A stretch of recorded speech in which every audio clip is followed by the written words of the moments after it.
That All right, teammates. We are back once again. If this is your first time listening to the Move Swiftly podcast, welcome to the #1 show on innovative teamwork. Great to have you. Looking forward to having you back for more.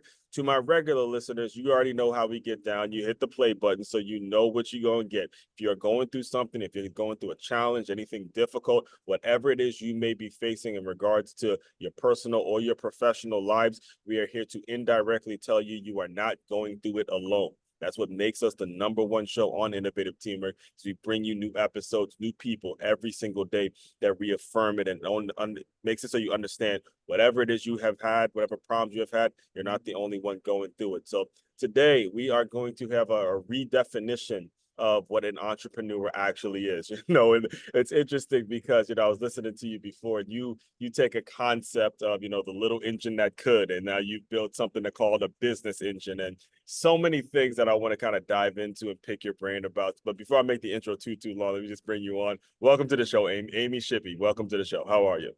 I'm great. I'm so excited to be here. I just get so pumped just with anybody who believes in just getting over obstacles in life, because that's what life's about. And anybody who's encouraging anybody to do that, I think that is a great idea. Yes, 1000%. And what's interesting about kind of your upbringing, and the reason it's interesting is because normally when we're talking entrepreneurship, it's not coming from the school system.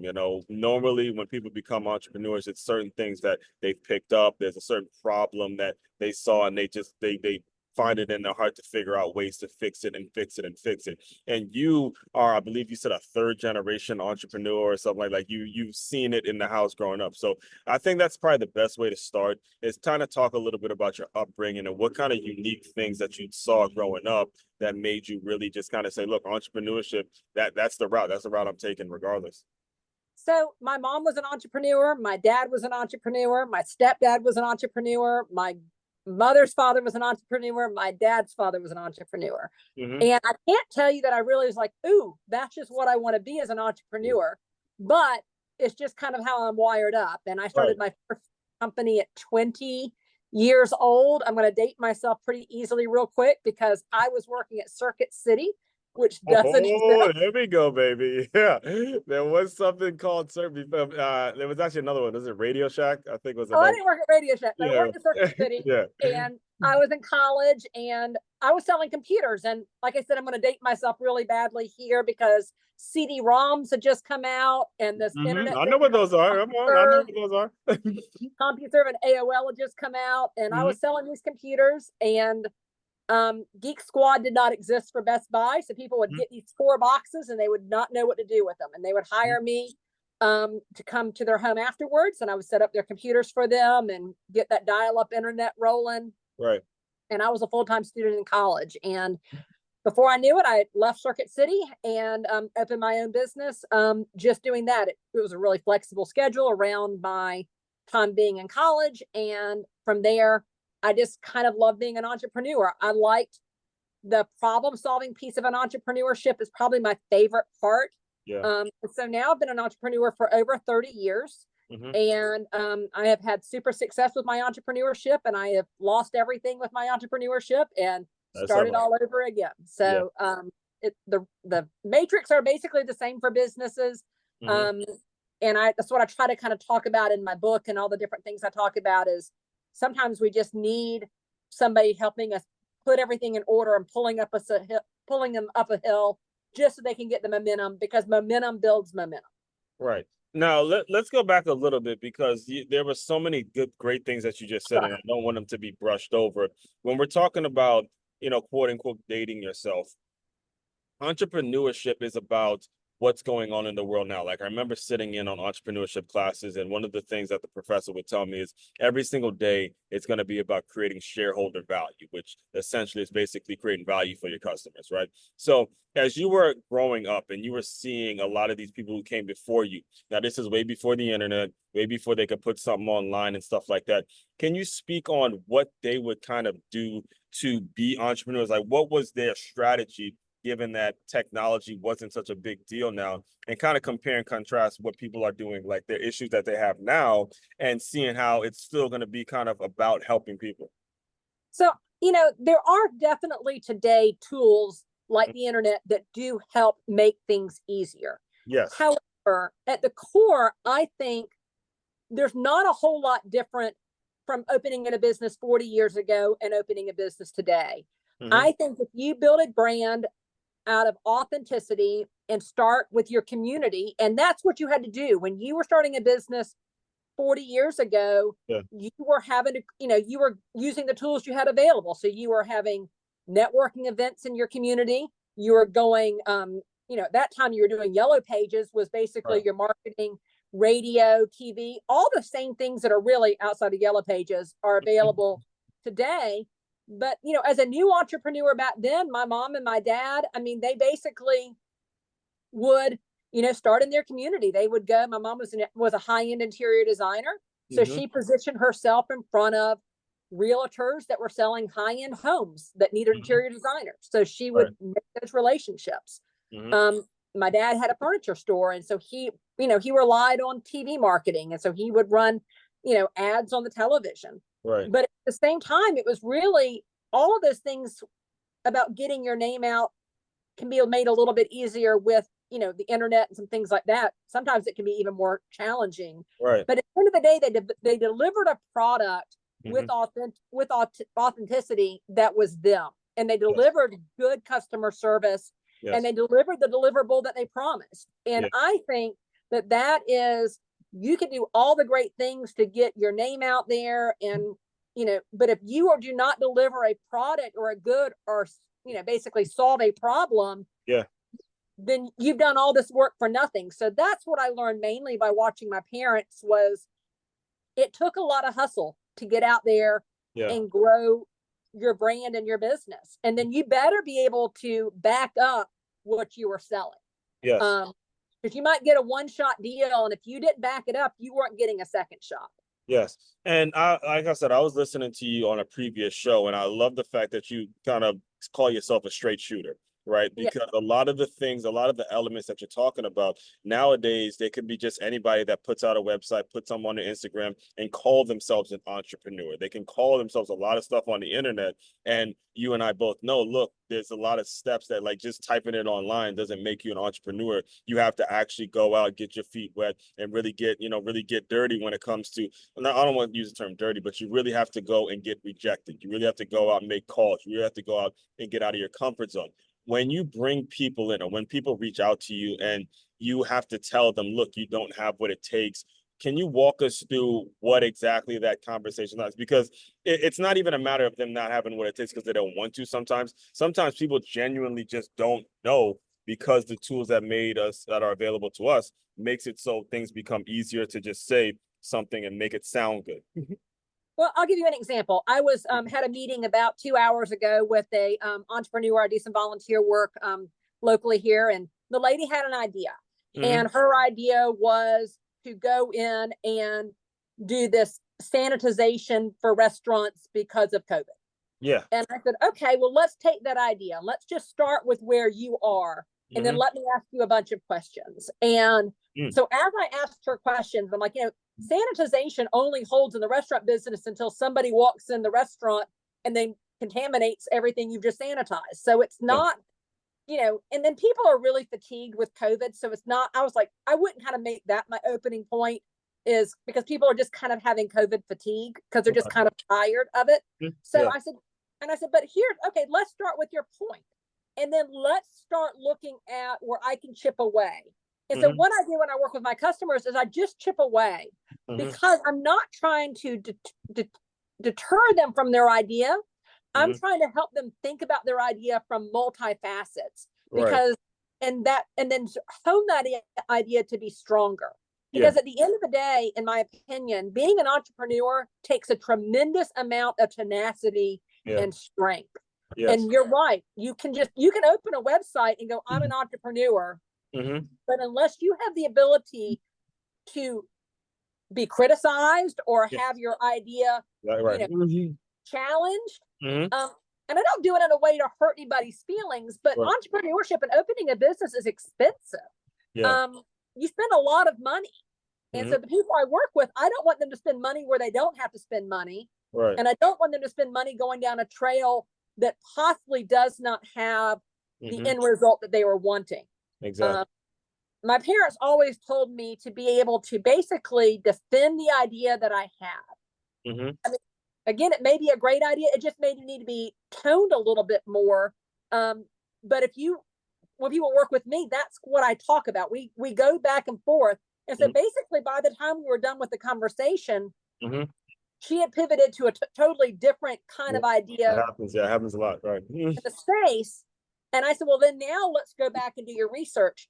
And because it really does require research to find out if there is a need for the service or product that you're willing to or wanting to sell.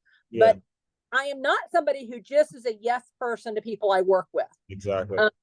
I believe in challenging the idea and the thought process, because I believe at the end of the day, that makes a stronger foundation for the end product. And at the end of the day, I just want people to be successful in business. And but I believe in people at the end of the day. I'm not saying, I don't tell anybody no. I just say, well, here's kind of a whole, have you thought about it this way? Right. And if they have, and they're like, I have thought about it that way, and this is the reason I'm going down this road, and they can defend it, then I'm all for it. Because I don't see everything 100% either. Right.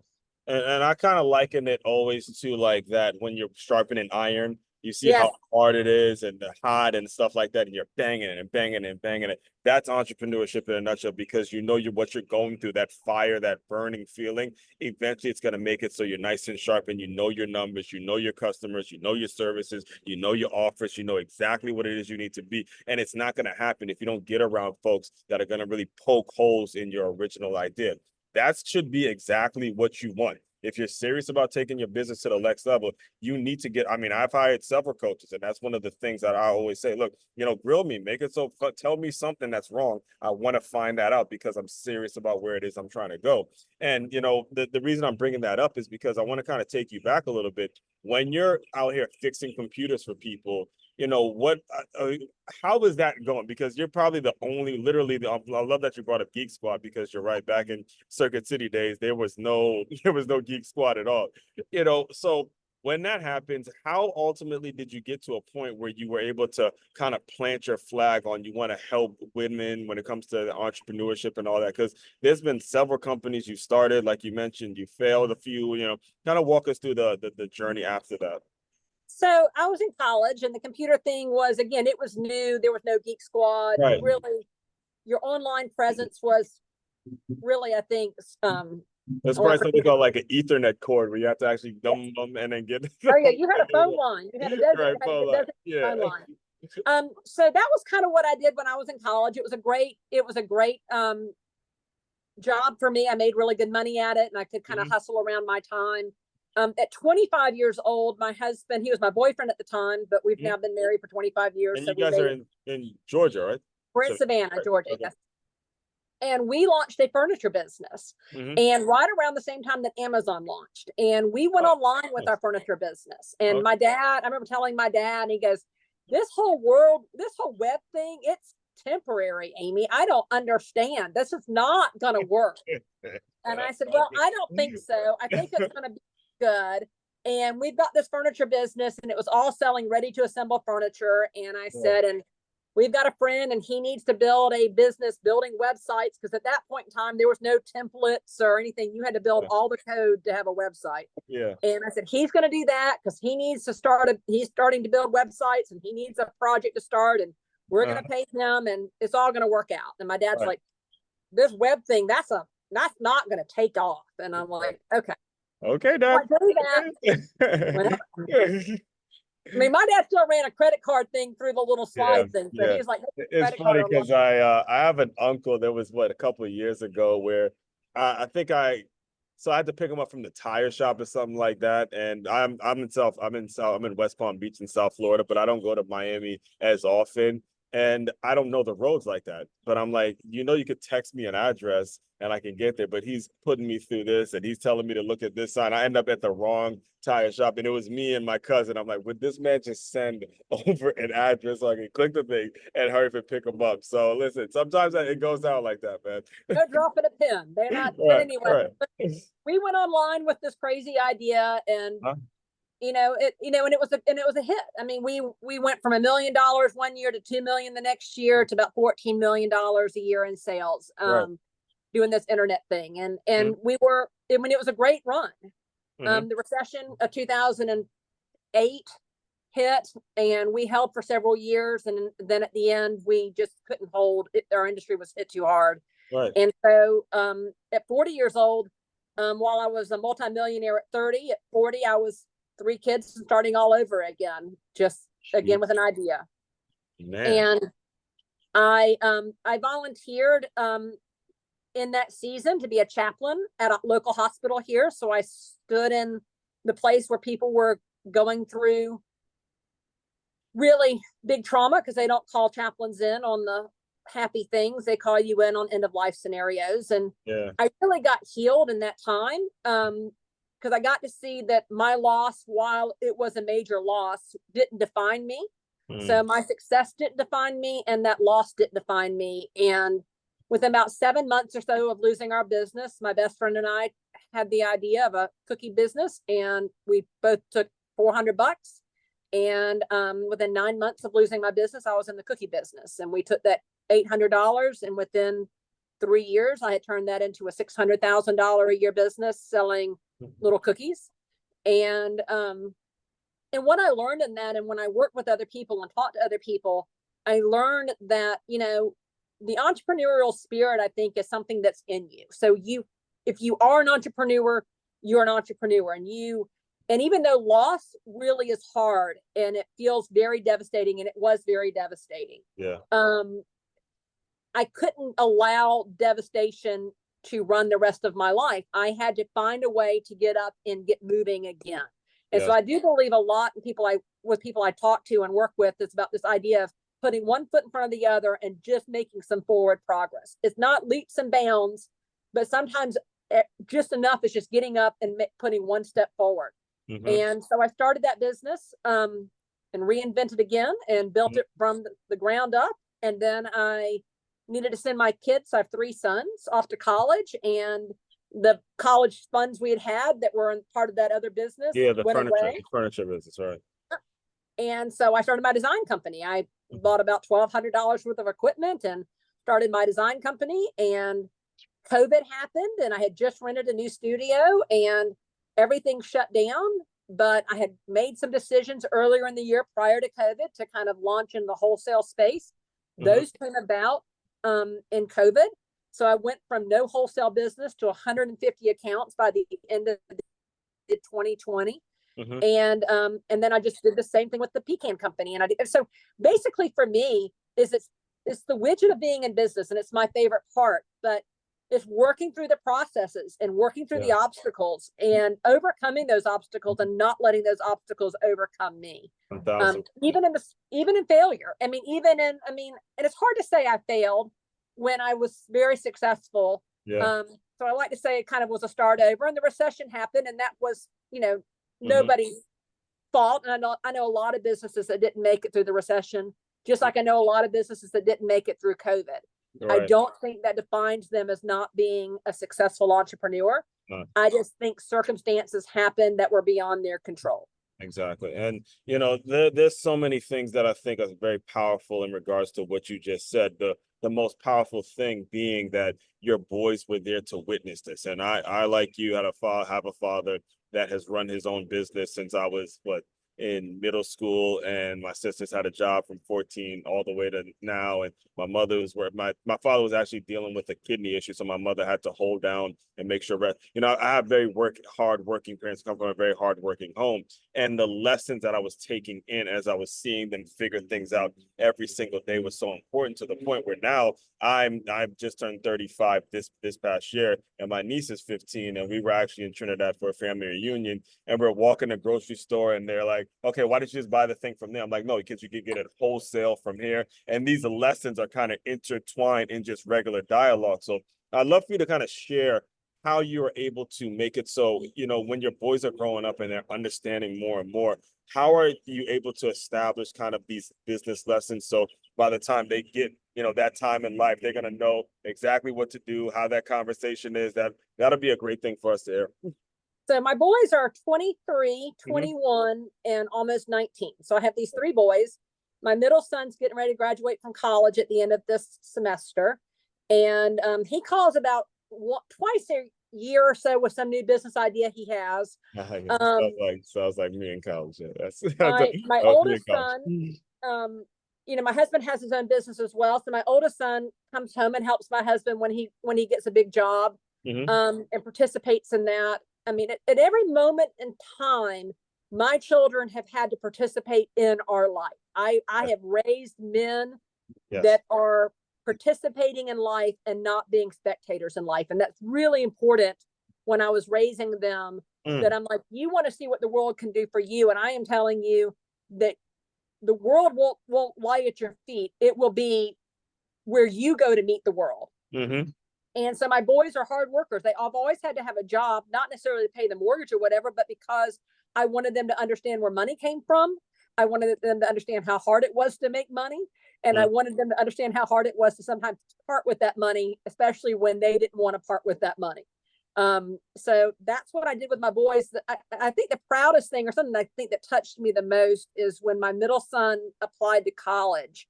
He was sending out his essays, and his essay was about my journey of losing everything and getting up and getting back in the game again. And that was his college entrance essay. And he had already applied. I didn't know about it before he, sent it off.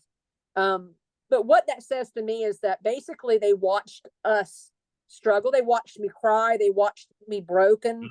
But they watched me get back up and get going again. And they watched me conquer, and they watched me succeed, and they watched me thrive. And so in our life, all of those things are part of everybody's day to day. We have moments that we're just on the highest mountain of achievement. And then we have moments that we just don't think we know what we're going to do.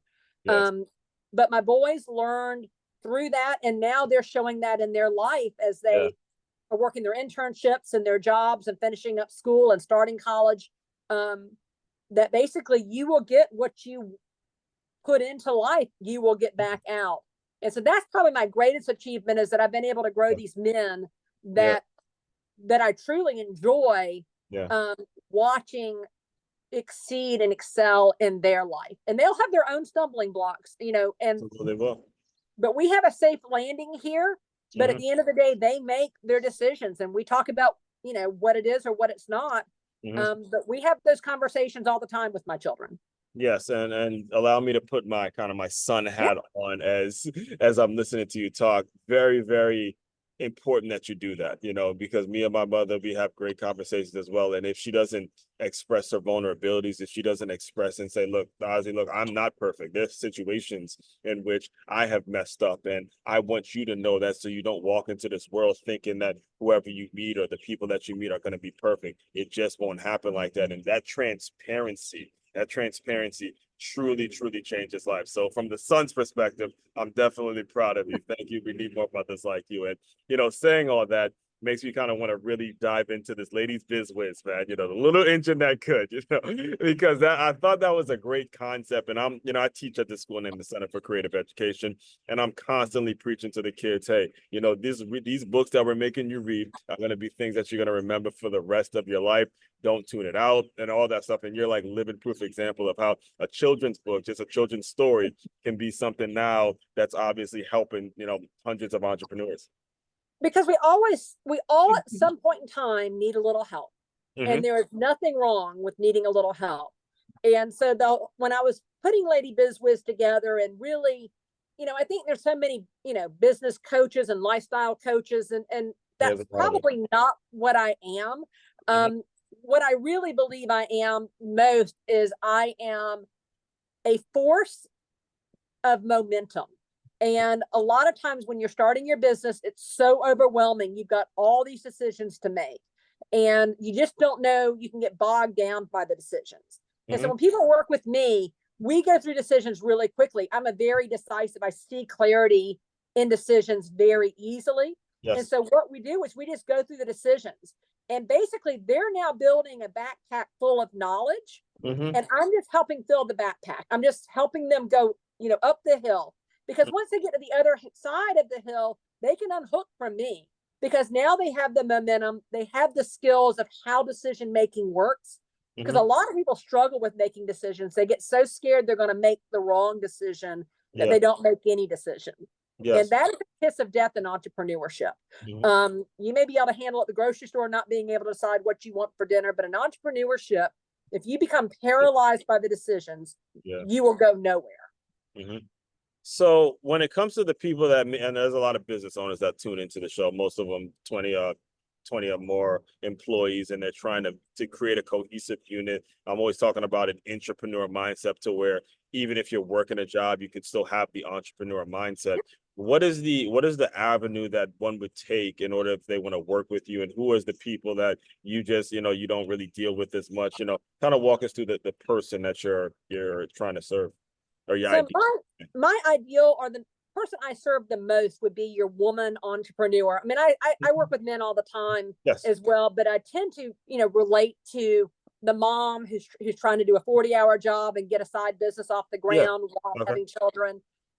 So basically, I work with mainly women in business who have an idea, and then working with me can look a variety of ways. I have several packages put together, so we can just have a 3-hour vision casting session where we just kind of go, you tell me the idea, and I just do this dialogue back and forth, poking holes, honing that idea.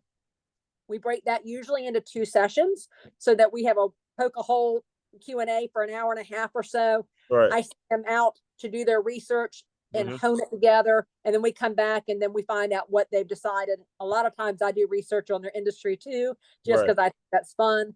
So I can work with people kind of small ways that way.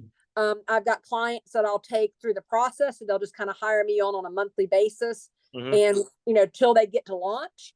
And then what I'm excited about is coming in October is my new business plan masterclass. It's 8 hours of a digital product. Me and some of my entrepreneur friends here in Savannah. And when you complete the masterclass, you actually get a printed out business plan, and that you fill out as you go along. And in about 8 hours of content, when you complete the masterclass, you have a completed business plan. And we hit every aspect of business, from marketing to numbers to legal structure. And I'm real excited about that, because a lot of people I work with, that business plan piece is really intimidating. And so they don't really know where to begin. And, my dad used to tell me, he says, how do you eat a whale, Amy? And I'm like, one bite at a time. Yeah, I know exactly that one. I like to say I'm a huge reader. And so I love to find like a 1,200-page book. That's kind of my favorite. And people look like, how can you read a book that thick? And I'm like, one chapter at a time. I mean, it makes no difference how long the book is. I mean, the process is the same. Exactly. And so that's what I try to do. I break things down very simply in a way that really any entrepreneur can digest. And then I'm very goal oriented when you work with me. We set very specific goals with end times on those goals, so that you can actually get that natural dopamine hit every time you check off a goal that you've succeeded. So the goals are always very achievable. Again, keeping that momentum moving forward until you understand that process. And then that process becomes duplicatable. And once you learn it, you can use that same process without me there, just over and over and over again. So that's why I call myself an engine more than somebody that, I'd love to be with you forever. But I want to equip entrepreneurs that they get the skills to do this on their own, that they're not dependent on me, that they learn these skills, they unhook from me. I'm always here if they want to scale or do something different, but that they have the confidence to go on their own and be their best business self. Right. Now, you actually mentioned books, so I'll give you the opportunity to talk a little bit about your book. Was it something that you had written before the business, or an extension to the business? When did the book project come up on? So I've had the Lady Biz Wiz thing for a couple of years, and I've had a book idea in my head for a while. But we started my podcast, and I was doing all of this kind of what you were kind of doing about women entrepreneurs.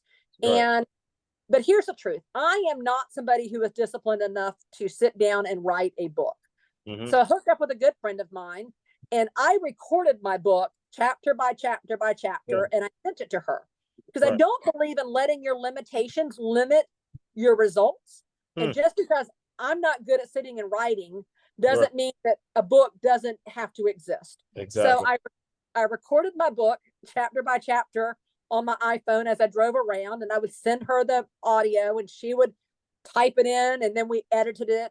And so the book came about from just all these parts and pieces that I've accumulated. Now it's a lot, it's a short little book, it's not super long. It's got kind of a workbooky piece to it, so you can fill out your parts and pieces. And it talks about really tapping into who you are as a person and using your strengths and your weaknesses to build the best business and get your business to marketplace. Because at the end of the day, that's what I believe in. Yes. I mean, so many important lessons of what you just said, guys. I mean, first of all, you know your weaknesses, you know exactly what it is you're not disciplined enough to do. However, your peers, your friends, someone that you have a relationship with, you can meet them halfway. And that's everything that we've been about on the show for the past 5 years. It's about finding innovative ways to get certain things done and not using excuses. And that takes getting around people. So shout out to the friend who was able to do that with you, type it up. And who knows, I'll ask you, is she somebody that is her strength is typing and stuff like that? So it's just awesome that you're able to make those kinds of connections. Well, you know, at the end of the day, I mean, she had wanted to be an entrepreneur, so she learned a lot about entrepreneurship through the process. She's a very gifted writer, and she's a dear friend. But at the end of the day, again, I mean, we all have things that we're really good at, and we all have things that we're not wired up to do. And I'm not a writer. I'm a reader, but I'm not a writer. But that doesn't mean that a book didn't exist in me. So I'm not going to be like one day, because, you know, everybody says, well, one day I'm going to do something. Exactly. And I'm like, well, let's today be the day we do something. What is stopping you? And then when we can identify that, then let's create a solution stream to get around that obstacle. So for me, it was writing. I'm not going to write. I'm working on another book about it's more personal, about my journey of success and loss and what, you know, losing everything meant and how I was able to readjust. And the process will be the same. I've got another friend that also writes. These two women actually work together. And the other friend is going to help me get that book, and it's going to be the same process. Exactly. And like, what thing is, when you get one, I've authored 5 books, and when you get that first one and you know you've done it, and that feeling, man, that feeling of really selling your own intellectual property is just like, let's do another one. I wouldn't be mad if I came out with a different book every year, because that's what it's about. It's about breaking these barriers and putting it all out there. I'm someone that actually enjoys writing, but I still went and found an editor, you know, read my stuff, you know, make sure it's something how it sounds, get fresh eyes on it. All that stuff is, again, something you can be implementing in your business and in your strategy. You have no excuses, guys. No excuses. There's things you can be doing. So, you know, all that being said, I do want to be very respectful of your time. Can you just kind of talk a little bit about what's next, what's coming down the pipeline? What do you envision the future to look like for your organization? So, like I said, what's next is my new digital masterclass coming out October 1st or so. So that's what I'm real excited about, because that's going to be able to take a format and, again, break business down super easy into very small bites. A lot of classes out there want you to spend 40 hours. I don't have 40 hours of time. This is 8 hours broken into 8 1-hour segments, broken into 3 20-minute segments. You can do it as you eat lunch or your pizza. I don't have time for 40 hours. I've got stuff to do. But break it down and make it real simple, very executable steps. And then, you know, what I'm looking forward to is I am hoping to start working with an international women's organization in 2025 and spreading the same message to an international platform, because, again, I believe that entrepreneurship is the lifeblood of our country. I believe that small businesses are the backbone that our country should be and has been built on. So however I can help assist in that. And then on top of that, I'm running my 3 companies. So I'm always developing new products. And I mean, I not only talk the talk, I walk this walk. I do this. Everything in my masterclass is what I do every single day in my own business. If it's a new product launch. So yeah, I'm still doing my own stuff, but I am hoping to grow, you know, how I can help people overcome these obstacles. And at the end of the day, whether I can work with you or not work with you, I just hope that you believe at the end of the day that you've got it in you to be successful. Stop with the excuses, start finding ways around the obstacles, and you've got this. Yes, ma'am. Yes, ma'am. And what is the best way for people to get in touch with you? Lady Biz Wiz, and it's LadyBizWiz.com. You can link to my podcast on there. There's a digital version of my book on there. You can order a paperback version of the book. It's got my packages.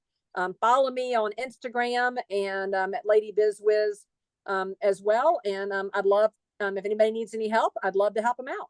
Yes, and we will also include that in the show notes as well. So, Amy, the way I close out all the shows is I want you to use your imagination a little bit. We are back to, I believe you said it was 2008, where you just lost everything. You had no idea where the next check is coming from. I want you to pretend that that version of Amy has come into the Zoom room. Just give her some words of encouragement, and we will officially close. Amy, you are not a one-trick pony. What built the first million still sits inside of you. You just have to get out of this bed, put one foot in front of the other. The next million's waiting for you.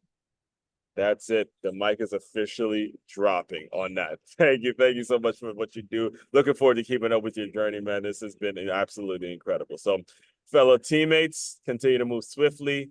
We will talk more soon.